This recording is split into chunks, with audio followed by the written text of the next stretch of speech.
Wedi chwalfa fawr ei gobeithion gan y referendwm ar etholiad cyffredinol, yr oedd moral Plaid Cymru ar y llawr. Hydref 1979 oedd yr awr ddiaf a weles eriod. Ymosodau Llywodraeth Thatcher ar Gymru ar bob ffrynt. Ers 10 mlynedd a mwy ar llwysau miloedd o Saeson i'r cefn gwlad Cymraeg gan ddymchwel ceirai'r iaith. Yr oedd hyd yn oed goreuon pobl Cymru mewn parlus o ddiamadferthwch, yn ddi-ysbryd a di-obeth.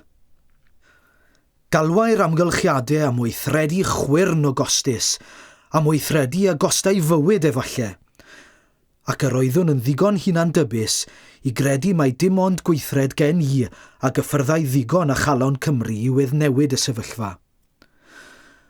Adnewyddu ysbryd y cenedlaetholwr oedd yn nod y teimlo'n sicraf o'i gyrraedd, mai cael y Llywodraeth i adfer polisi'r sianel Gymraeg fydda'r amcan wleidyddol.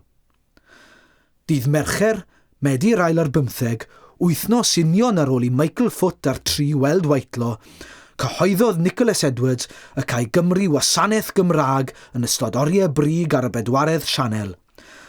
Tyrodd 800 i'r neuadd ei chyffiniau, yn ferw gan y newydd am ddarostyngiad y Llywodraeth. Pan gyhoeddes fy mod am ollwng y bwriad i ymprydio, ffrwydrodd y dorf mewn gwaedd a gwres a dagre.